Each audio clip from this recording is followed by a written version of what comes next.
I want to start with a story about a young man named Miguel. This is Miguel, who you see.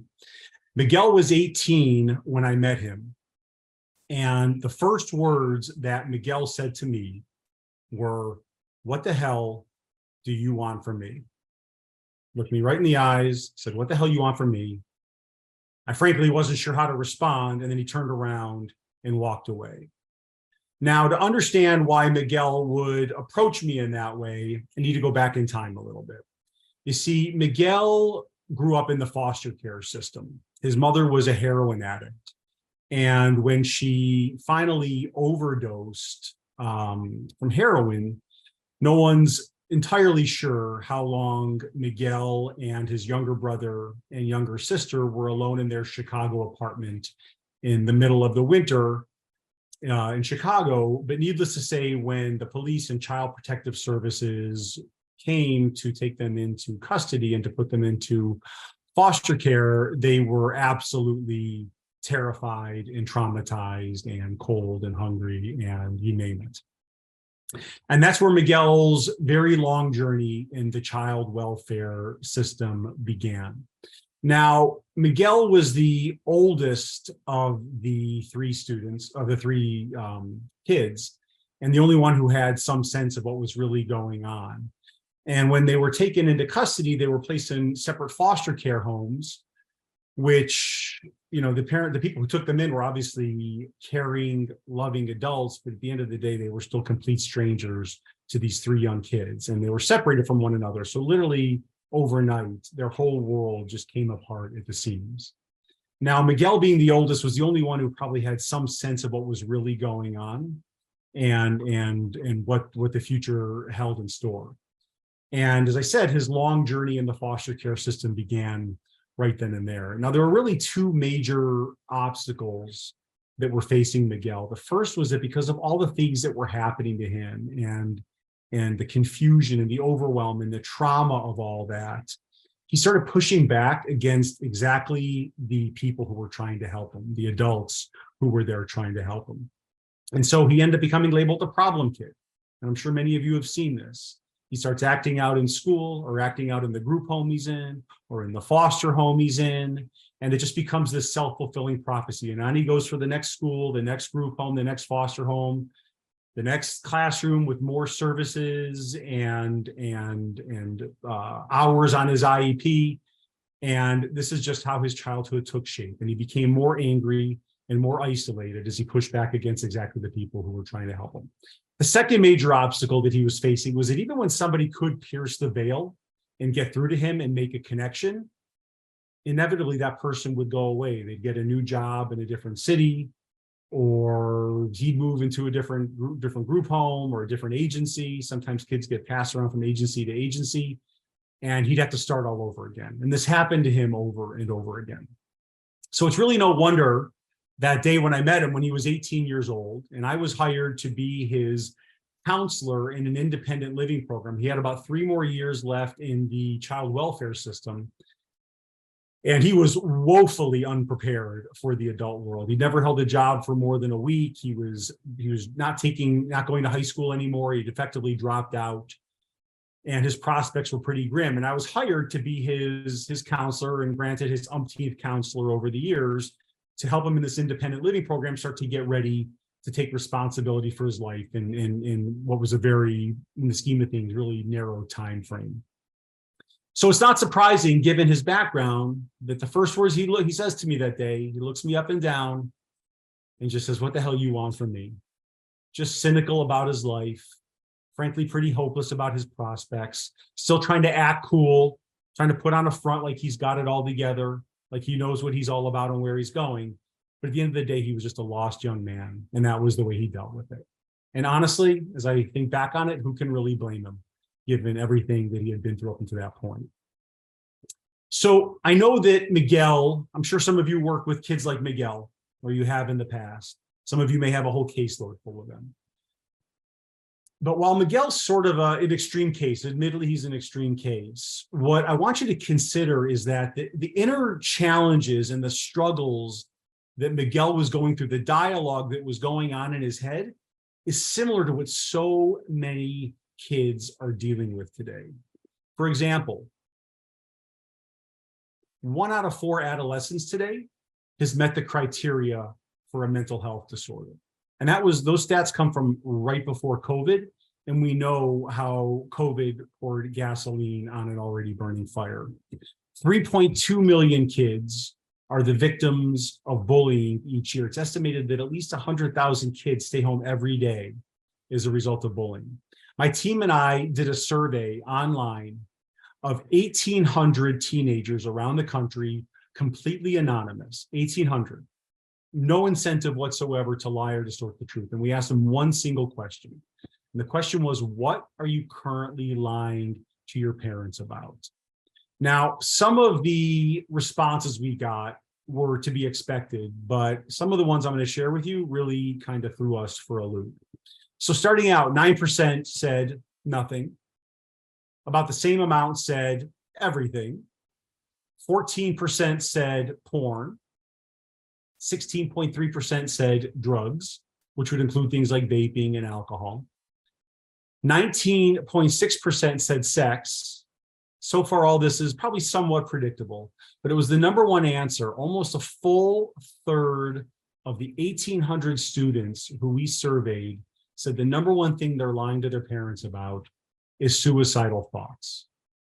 Now, hopefully I'm sure there's plenty of parents on the line here. Hopefully none of these are the kids in your home, and hopefully none of them are students who you're working with. But if my data is even close to correct, unfortunately, there are some kids. There's some kids in your school, there's some kids in your caseload who are going through this sort of stuff. We're feeling really isolated, and some of that is just getting reverberated in the echo chamber of social media, and they're really not in a good place. So even though I'm starting this, and I know it's sort of a grim note, and I understand that there's a lot of reasons to be concerned about all this, and especially in the education field, coming out of COVID, there's a lot of turnover. I know a lot of school systems are down on staff, and the workload is increased, and kids are going through a lot of stuff. And I know that it's not an easy time to be in this field. In spite of all that, though, the message that I want to bring to you today and that I want to share with you is actually one of hope. Because even though we can't control what's going on with the students who we're working with, and we can't control all of the obstacles that they're going to face and the ups and the downs that inevitably are going to come up for them, there are certain things we can control, which is really ourselves and the way that we interact with them and relate to them. So that's what I'm really going to spend my time focusing on. So I want to share this idea with you that I've been sharing with audiences for a few years now, that people seem to be able to really connect with, and I hope that you'll also find it a useful metaphor. And it all builds around the idea of a board of directors. And really everything I'm going to share with you and the rest of the time we have together today revolves around this idea of a board of directors. If you think about it, every major corporation, major organizations in the world have a board of directors that guide their decision-making, that guide their strategic planning. Every kid in your life has their own board of directors. But for them, it's like a virtual roundtable of the people who they're listening to and paying attention to as they figure out what it means to be an adult in the world. So think for a second, who's on their board of directors? It's definitely their friends who probably don't know much more than they do. It's musicians whose music they love. It's sports figures they idolize. It's celebrities they follow on social media. Hopefully a teacher or two, maybe a parent if they're lucky. But a lot of times, as you think about those kids, they don't necessarily have the most positive, constructive voices in their ears or role models who they're paying attention to as they're navigating this really, really tricky, tumultuous time of adolescence. Now, my premise here for you today is that your number one goal with the kids you're working with, and I understand some of you may have large caseloads and it's not going to be necessarily feasible with every kid, but for those kids that are really hard to reach, or the ones you're really concerned about, or maybe it's that child in your own home, your number one goal is to be on their board of directors. You don't need to be the chairman of the board, but you want a seat at the table. Now, here's the thing. The only way to get on their board of directors and to remain on their board of directors is to have a relationship that they perceive is valuable. If your connection with them is solid, more specifically, if they feel like their connection with you is solid, if they feel like they can really talk to you, and more importantly, that you're going to really listen without giving them a lecture, without judgment, you have a good chance of being placed on their board of directors. Now, they're not going to, even if you're on their board, they're not going to tell you everything. We're talking about teenagers here, right? But when the big things hit, and they inevitably are going to hit, you have a shot to be one of the people who they're coming to for counsel and to get feedback on as they navigate the challenging things that are going on in their lives.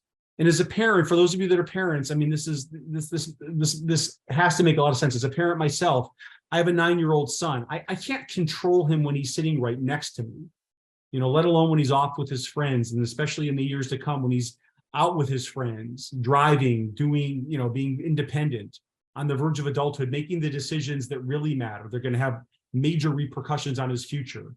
There's nothing I can do to control that.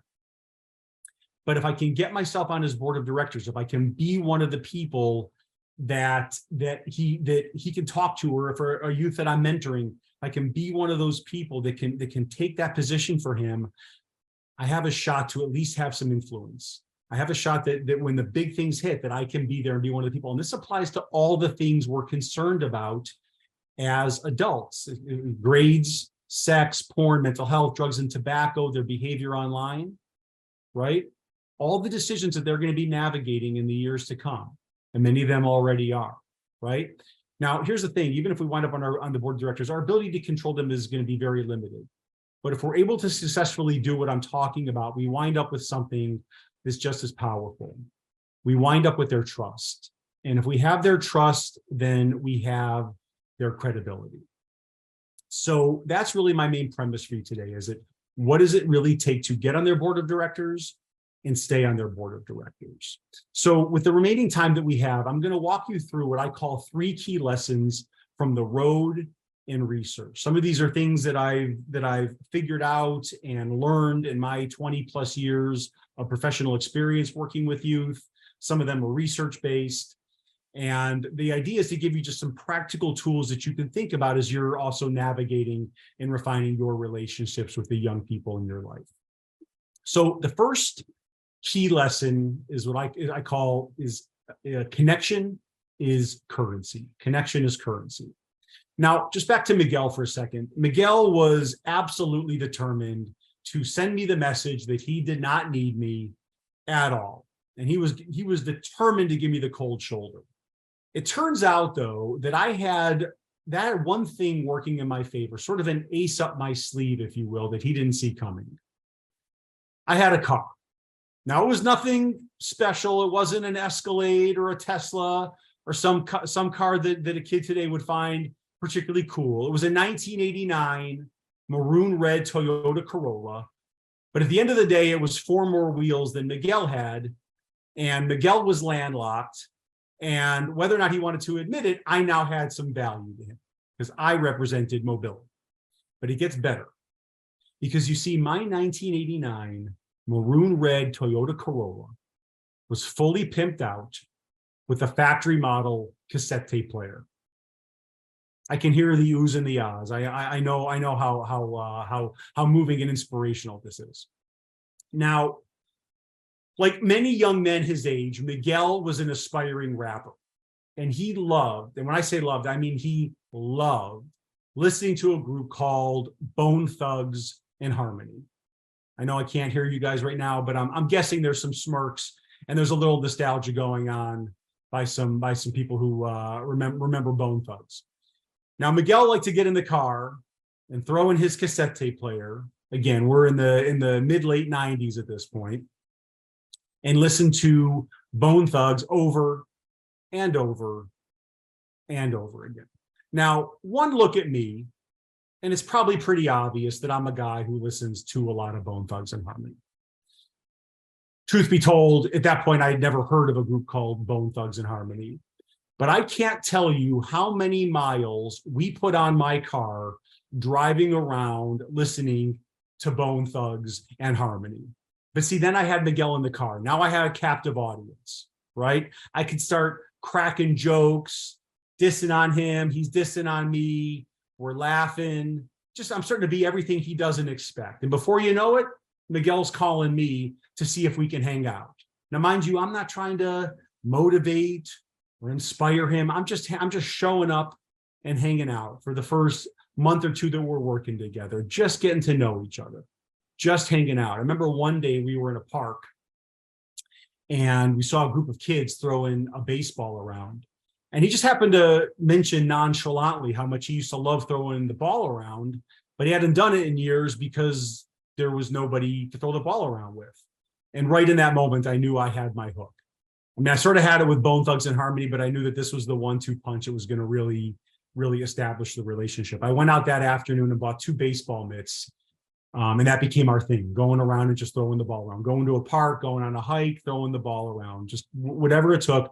Even if we had 15, 20 minutes between appointments when I'm trying to take him out for job interviews, let's stop and throw the ball around. There were a few things that just got him out of his funk and out of that sort of mean mug approach to life that he always had, and put a smile on his face to just relax him and get him to start to open up a little bit.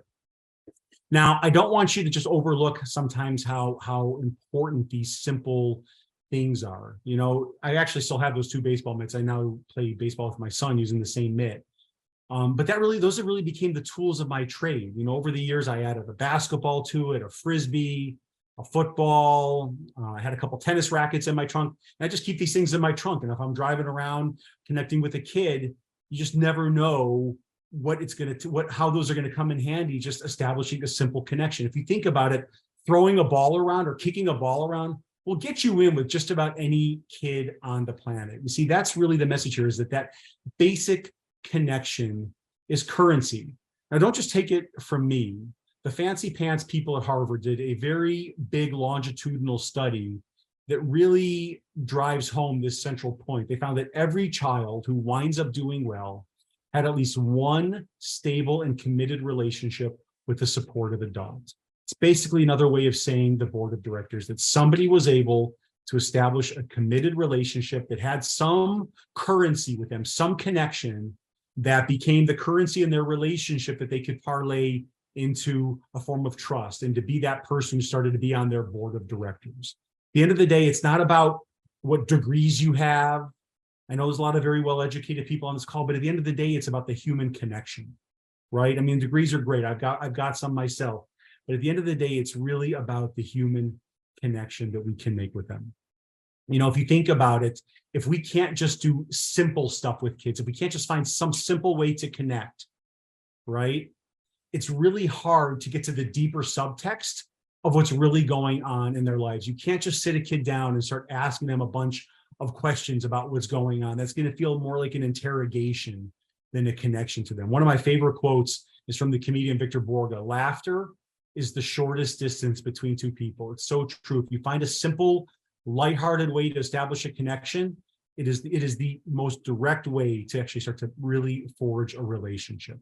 You know, for Miguel, throwing a ball around, going on hikes with him, listening to Bone Thugs in the car and driving around, it led to a connection, right? But over time, it was that connection that started to give me that credibility that I was talking about, right? And once I had some credibility with Miguel, he'd call me when he had a problem. He called me when he had gone through all of his money before the month that was over, right? And he had no idea how to manage money. But then he started to say, like, hey, Josh, I'm out of money. What do I do? You know, what he wanted was me to bring him some money, and I bought him some peanut butter and jelly to get him through the last 5 days of the month. He's got to learn something. But it just opened up the opportunity to have those conversations about whether or not a girl he was interested in was a good fit for him and the right person to invest himself in, and what he was going to do with his future. So here's my first real question for you.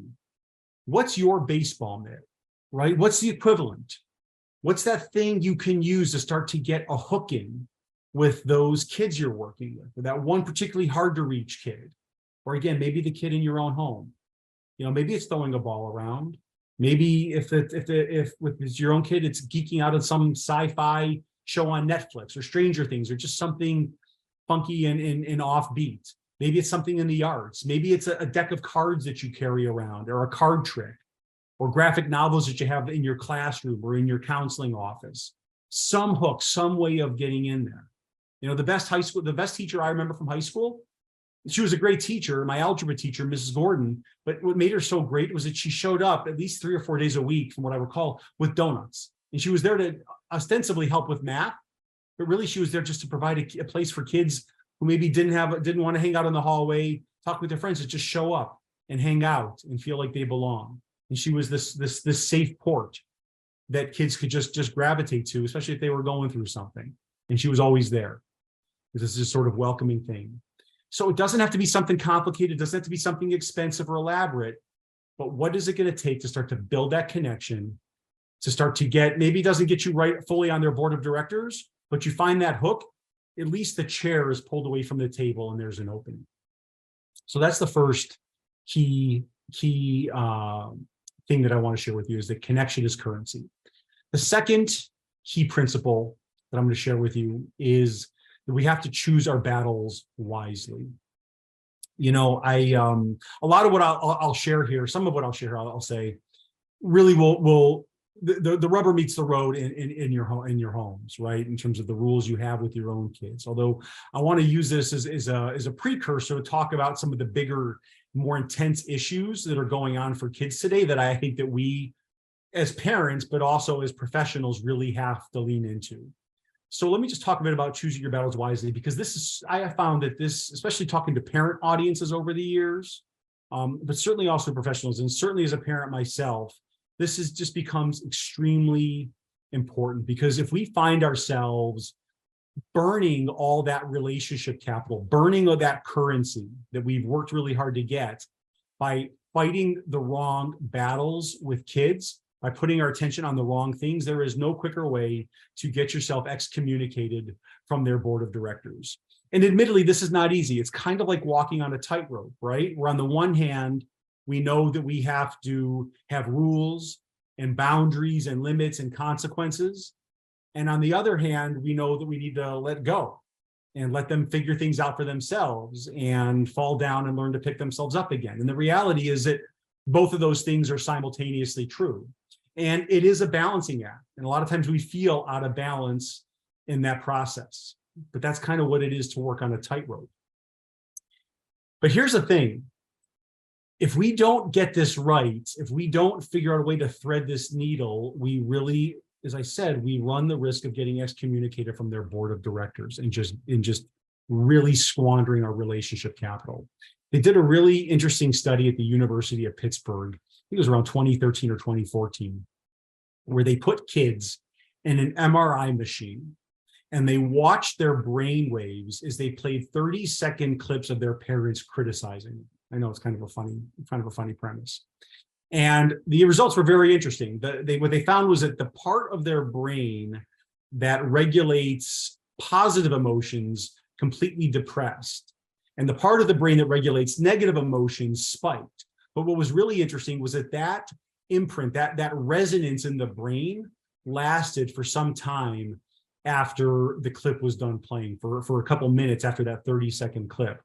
So the metaphor to me is that if we aren't careful about this and aren't intentional about how we walk on this tightrope, we really run the risk of becoming like the adults in the Peanuts comics, right? Who were just this white noise always in the background. And it's really actually a brilliant metaphor, because the kids were just trained to pretty much just ignore the adults while they made sense of their world. Obviously, that's not what any of us want. So I really have found that as we're threading this needle, that the main thing that we have to do is we have to focus on what really matters, not the things that annoy us. There's 19 things a day that my son does that annoy me. But what really becomes critical is figuring out how I let go of most of those things and just focus on the things that really matter, that are really going to shape who he's becoming in the years to come. Now, again, I'm going to share some things with you, some low-hanging fruit as a precursor to some of the deeper stuff that I want to get into. But there's just some general guidelines for you as parents, or for maybe some things to think about as you're working with parents of your students. Some of the things to consider letting go of. One thing is their room.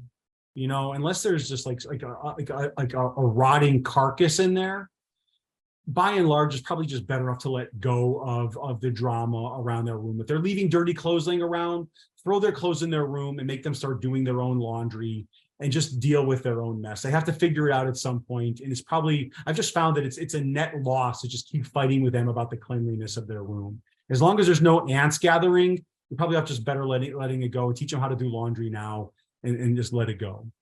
Another one is things like hair, clothes, fashion, and music. A lot of times it's very interesting or very difficult for us to let go of some of these things, or piercings or hair colorings and that sort of stuff. You know, a lot of times those things it's like they're trying to try on these different identities and trying to figure out who they are. And a lot of that, some of it is just normal exploration. And a lot of times as parents, we're actually better off just trying to react to it as little as possible, to just allow them to move through those phases without realizing that they're getting a bunch of attention. And that applies to some of their interests, obviously within reason. Sometimes they're going to have some backwards interests or some things that maybe just don't resonate for you. I think a lot of times it's better, if possible, to try to just ignore it as much as possible and focus on just the nuts and bolts of what of just daily living in your relationship, and not getting too hung up on the minutia. Some things to hold your ground on. Sort of the flip side of the coin, the areas that, again, the low-hanging fruit, the obvious things to talk about, especially from a parenting standpoint, issues around safety and respect, we always have to hold our ground on. Knowing where they are, curfew, using the car with permission. I mean, those always have to be non-negotiables. If we don't have a basic sense of respect and safety and rules and clarity around that, then it's really hard to just even to parent. So that's always got to be a non-negotiable. That's always a battle we have to lean in. Is a professional, the way that applies is showing up. You know, like if you have an appointment, if you're a counselor and you have an appointment with a student at 2:00 and they just blow you off, they need to be called on the carpet for that. You know, you're cutting time out of your schedule to be available to them, to support them. There needs to be some accountability for that. That's just a life lesson that they have to learn about upholding their commitments. Again, that's sort of the low-hanging fruit, but I want to go a little bit deeper into some of the couple of the other, like, more meaningful, meaty topics. The first one that I want to talk about is tech, and the two that I'm going to talk about really tie into mental health and what's going on with kids today. And tech is obviously an indisputable part of that. According to Common Sense Media, teens in the United States spend about 7.5 hours per day using media for their enjoyment, right? So I'm talking TikTok, Netflix, Xbox, YouTube, watching other people play Xbox on YouTube. Not exactly sure how that became a thing, but it's a thing.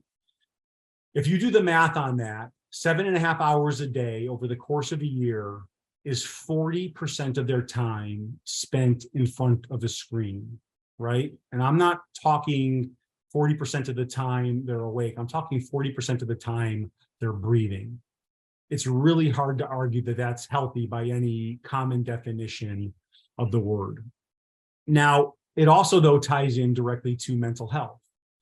What we know is that the number of teens who have experienced depressive episodes have increased 82% between 2006 and 2018. Again, we're going back to even before the pandemic, right?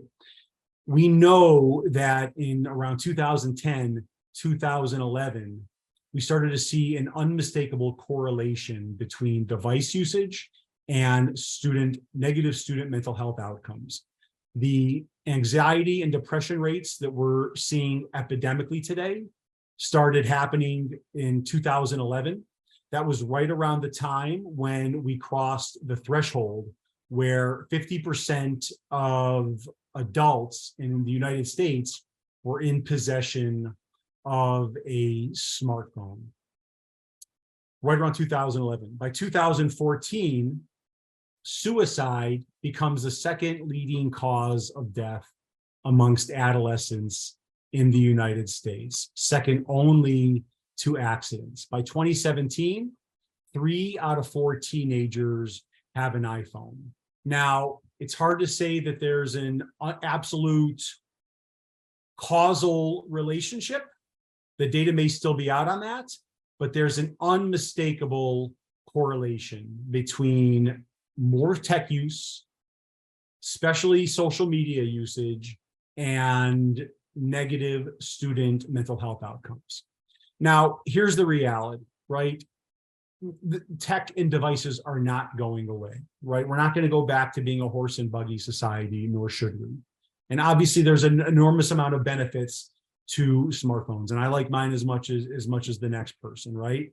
I really don't think the tech is the issue. The real issue is moderation, right? And I really think that as teachers, parents, and caring adults, this is one of the issues we have to lean into, because if we don't set some limits on it, most of them are not going to do it for themselves. Tech is kind of like sugar in that respect. Once they get a taste, it's all they want.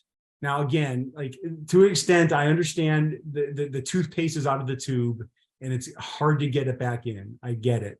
But there are a few just core principles, some North Star principles I think we can bear in mind as we're navigating this in our own homes, as we're advising parents on how to navigate this, and even, to an extent directly coaching students.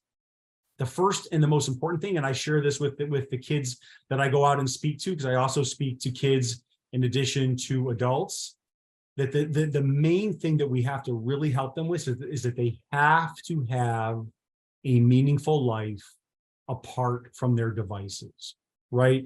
A lot of kids are going to want a game, especially with COVID. The phone in some ways became the new playground for a lot of kids. That's just where they were connecting. That's where that was the new town square or playground, or however you want to think about it, right? And if they didn't have that, then they were even more isolated than they were when they were at home. But so whatever that is, like where are they going to get that sense of meaning in their life? Is it going to come from sports? Is it going to be in the arts? Is it going to be a job, volunteering for a cause they believe in? What's essential is that we really push them. And I mean that oftentimes we have to push them. We have to limit their device usage and find a way to push them into things offline. They have to have a meaningful life apart from devices. And now just a couple of very simple, practical little tips. If you have younger kids, if you have a kid, like my son's 9, then what's incumbent on you or the parents you're advising is that the parents have to be in control of when devices are used and not used in your home. My son gets plenty of TV time. He's not deprived. He gets to watch plenty of crazy cat videos on YouTube, but it's an unfathomable reality. He can just go turn the TV on whenever he wants because he feels like watching TV.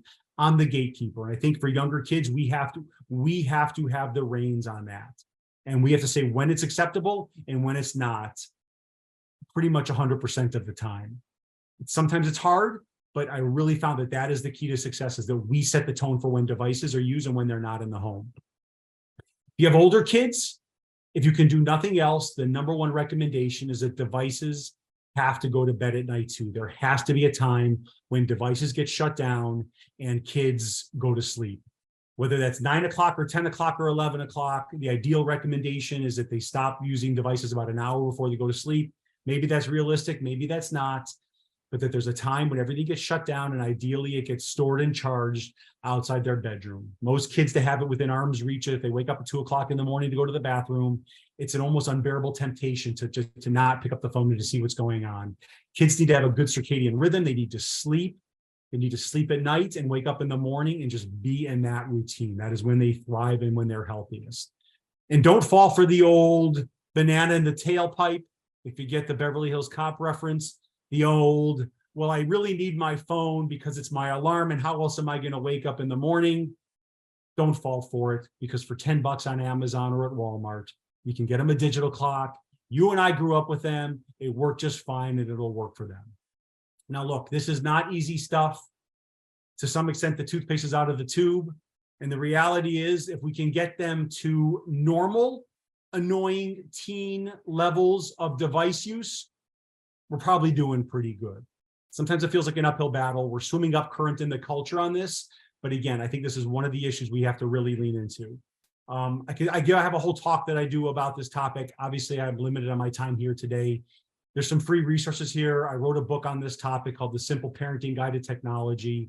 If you go to this URL, if you want to grab a quick screenshot, joshuawayne.com/tech, there's a bunch of free resources there that you can get, that you can share with parents and so forth. And you can share that link around, okay?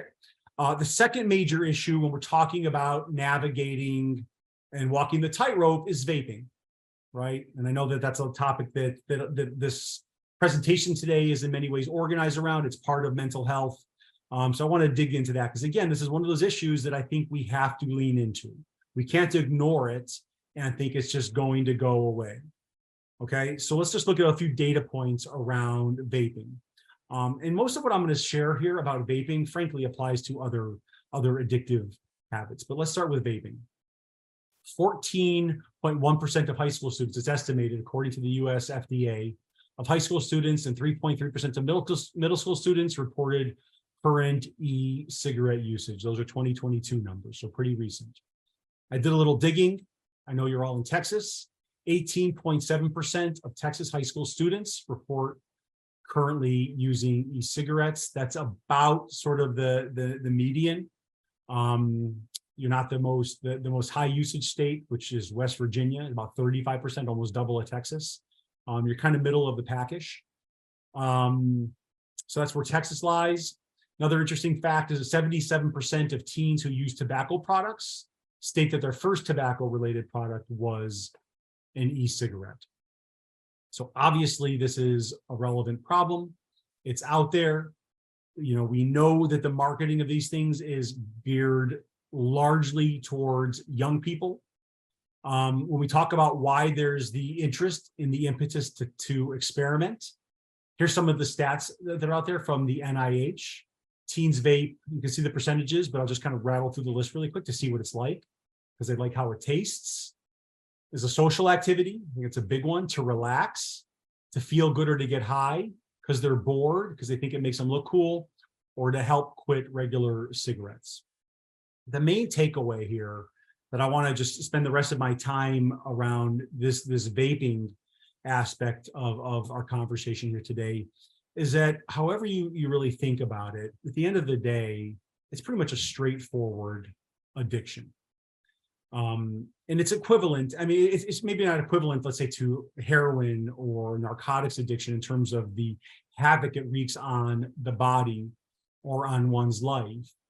But in terms of the basic structure of what they're going through, from my experience, having worked in the addictions field quite a bit, I did my grad school practicum in a halfway house for adult male drug addicts, mostly crack, cocaine, and heroin opiate usage. And the basic dynamic that I learned in that process, like the underlying psychological dynamic of addiction, is pretty much the same thing that you see when we're looking at vaping. And it really comes down to these two things. It's those addictions using substances. And this even applies to things like porn addiction or gambling addiction, right? The basic structure is replacing things that are missing in one's life or avoiding things that are difficult and uncomfortable to deal with. It's usually one of those really strongly, or some combination. So let me just give you a few examples. Replacing important things that are missing, right? Healthy social or family connections, right? If people are socially isolated, if they don't have a good social network, if home is not a place where they truly rest and they truly belong and they truly feel loved, it's much easier to find some sort of substance or other harmful activity to be engaged in as a substitute, right? That could also apply to a lack of healthy, challenging activities to be immersed in. I think all humans need challenges, but I think teens especially, they need challenges. Animals need challenges. If dogs don't have an outlet for play or for a connection with an adult, they start to gnaw on their paws, right? Like we need challenges to make us grow, to feel like, so we can prove to ourselves to ourselves, so we can build our self-confidence. If we don't have that, it's very hard to feel self-confident and really good about ourselves. Another replaced dynamic is a deeper sense of purpose, right? I know a lot of people we're talking about are younger people and they're still young in their life, but if they don't have something to look forward to, if there's not some bigger thing that they can make meaning of their life, whether it's church or spirituality or cause they believe in, if there isn't something that they can see themselves as the part of something bigger, then it's very easy to also turn to some sort of negative habit. The flip side of the coin is avoiding things. And frankly, for teenagers, I think a lot of the tendencies are going to fall more into this avoid category, right? So things like anger, right? If there's a lot of things going on at home, if they've been through some sort of abuse or neglect, if they come from a background like Miguel, they're going to have a lot of anger, and it's going to be really hard for them to navigate these things. And picking up a vape pen or smoking a joint or drinking alcohol or whatever it is can often just be these ways just of avoiding things, of just turning that part of their brain off. The same applies to anxiety and depression, to trauma, to grief or loss, like a kid like Miguel again, or just to the intense stress they may be finding. It's just, if they don't have the tools to face those things head on, they don't have good coping skills, if they don't have good frustration tolerance to just deal with the challenging stuff of life, which we all have to deal with, right? It's very easy to turn to something negative. In vaping, as we discussed, is readily available and frankly marketed to them as something cool. And if their friends are using it, and if they want to fit in, and if they're replacing or avoiding any one of the things I mentioned, it's a very, very easy thing to plug into. So let's talk a little bit about the kind of messages that you want to send to the kids you're working with around this particular topic. I think first and foremost, they have to understand that they're not alone, right? I think that's a critical message for kids regarding mental health issues, regarding if they're feeling isolated, if there are mental health issues going on. At the end of the day, they have to know that they're not alone, right? That may be in some ways the most important message we can give to kids, just hands down. And that is like that when I'm out talking to kids again, this is really one of the core points that I'm talking about, is that there are caring adults out there who want to help you and how to connect with those people, right? The second message I think we have to share is you can do this, right? It's like any addiction, any bad habit we have in our life, changing anything in our life can be difficult. And it feels like an uphill battle, but they can do this. People before them have done it. Their friends have done it. Their parents have done it. People they know have gotten over through major challenges and or addictions, and they also can do this. I think it's important to educate them without being pushy or preachy. You know, we have to be mindful of just not turning into a lecture, kind of going back to the earlier point of the not sounding like the adults in the Charlie Brown cartoons, right? You know, but educate them, just give them data points. You know, I sometimes with kids I'm working with, if they're going through an issue, I'll find a YouTuber who's someone who's more their age or closer, who they can relate to, who might be talking about, let's say, pornography or vaping. That stuff is out there. So you have to sort of find that and use those as educational tools that you just available to them when they're ready. A message, now this one, it doesn't always, I think you gotta be careful. You have to really have rapport with a young person to share this. But if you have good rapport, I have found that this message can really get through, is how do you feel about giving your power away to this thing?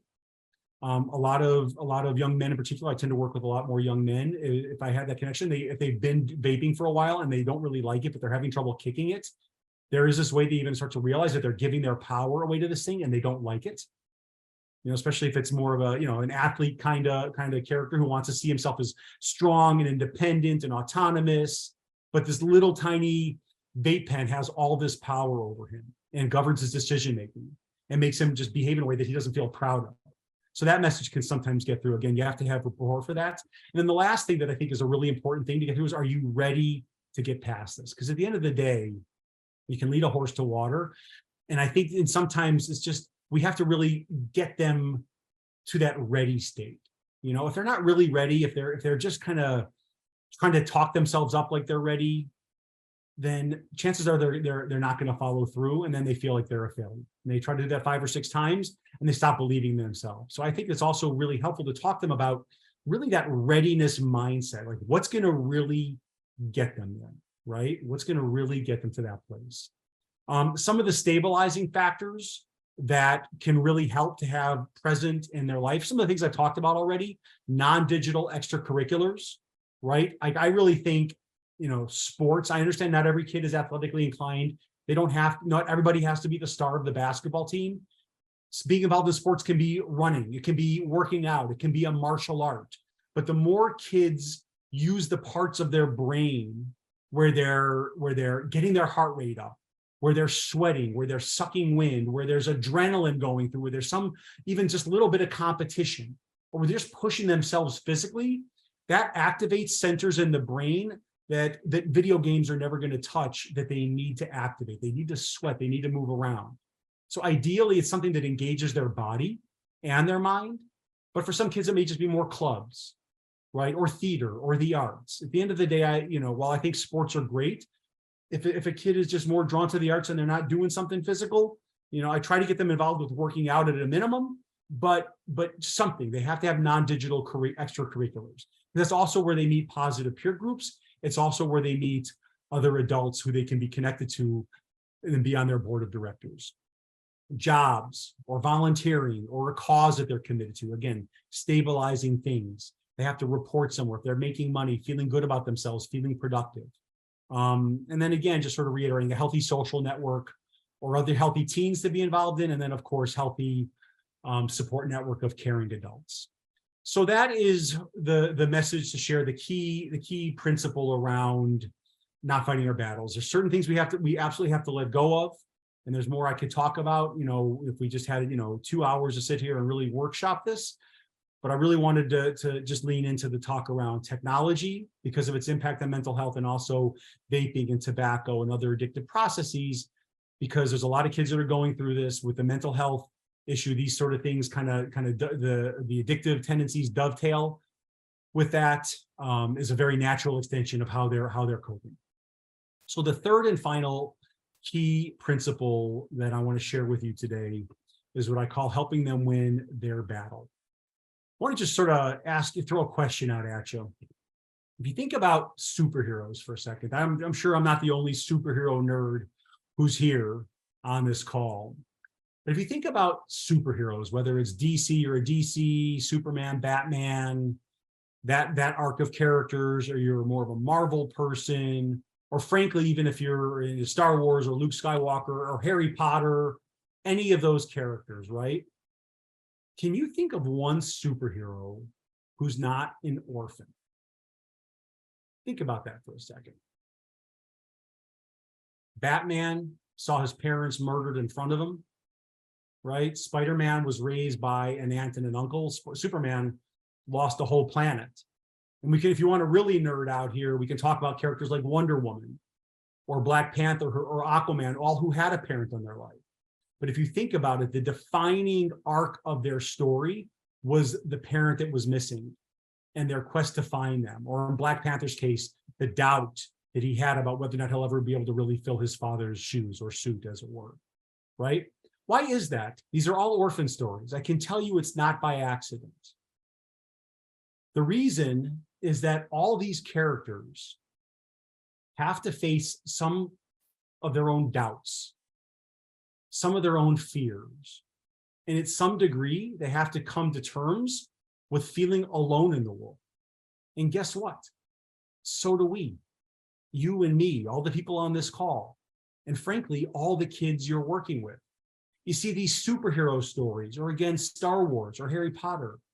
These are all metaphors for the human experience, because at some level, we all are going to have obstacles. We're all going to feel alone. There's a part of the day, the end of the day, when you're getting ready for bed, it's you and you alone looking in the mirror, and you alone have to face your fears, your doubts, your questions about the future, your worries about your family members. There's certain things we just have to face alone, and that's scary, right? So that's what the metaphor of all these stories are. They're all orphan stories, because at some level we can all relate, even if it's at a subconscious psychological level. But what happens when that superhero in the making turns and faces their fear? It becomes their superpower.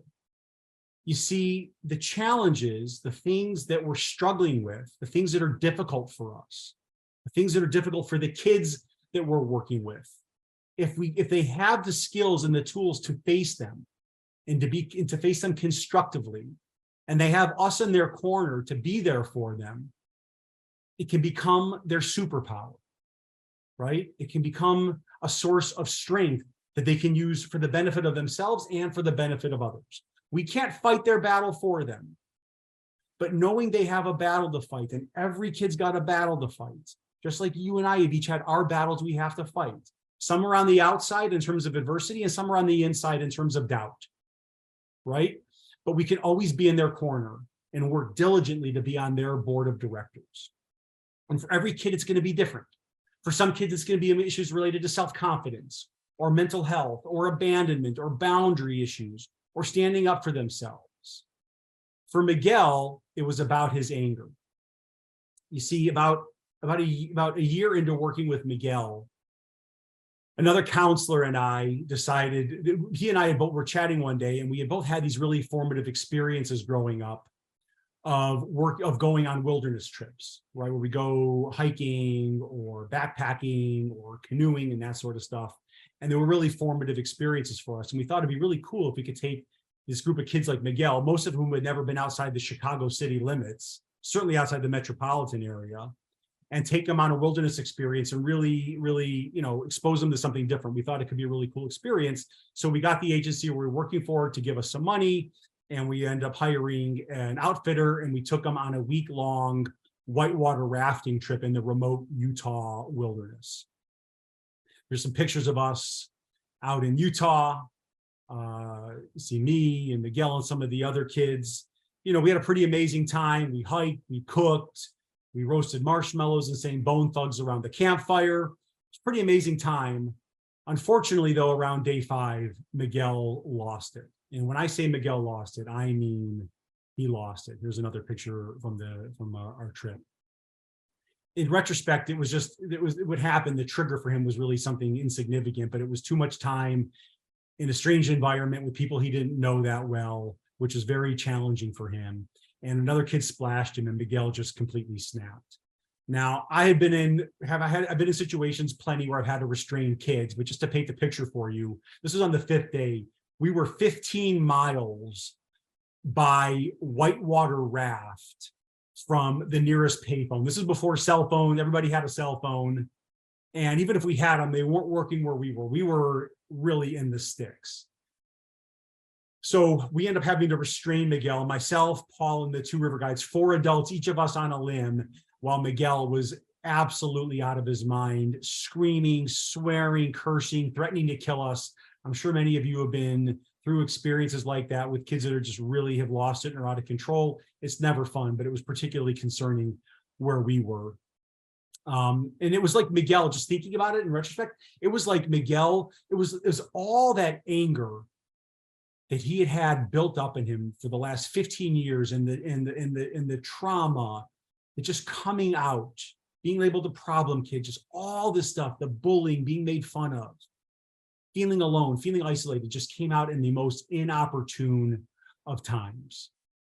And I basically finally said to the other adults, I said, okay, because it really was the only thing I could think of. We're going to have to tie Miguel to one of the rafts, paddle through the night, and do an emergency evacuation. And I made sure to say it loud enough so he could hear it. And that obviously got his attention, and he gradually started to de-escalate. Took about another 15 or 20 minutes, but we talked him down, and we were able to safely get out of the wilderness over the next 2 days, kind of just quarantined him and got out safely. We got everybody home safely to Chicago. Miguel didn't talk to me for a month after we got home. And something finally brought us together. He had to sign some paperwork or something. And I remember it was a rainy day. I remember the day distinctly when he came and got in my car to sign the paper. He hadn't talked to me for a month. And we're sitting there just kind of staring at each other. And I had already extended the olive branch to him and just waiting for him to just say something. And I just stood there staring. And something really unexpected happened. He started to try to talk himself up again into his anger and how much he resented us for doing what we did to him in Utah, kind of portraying himself as the victim. But what was really unexpected was that all that anger quickly turned into tears. And he just cried. And it was the most real. And I had worked with him again for more than a year at that point, and had what I thought was a really, I would describe as a good relationship. But this was when he got really real and started to really just face those inner demons and start to fight that battle. And it was sort of like if what happened in Utah was all the anger, this was the flip side of the coin. This was all the grief and the loss that just came pouring out. And he was honest about how lost he felt and how scared he felt about his future that was just barreling towards him and he had no idea what to do with himself. And it ended up being a major turning point for Miguel. You know, he started to really focus himself and start to get himself on track. There were other things that happened. It wasn't like some fairy tale ending where he had this one epiphany moment and then everything was great.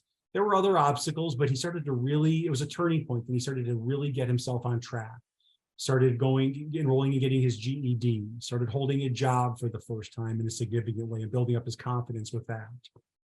You know, and it's funny because as I think back on it, I don't think that there's anything I could have said or could have done sooner to get him to that moment. I think he had to go through that crisis. He had to fight his battle with his anger.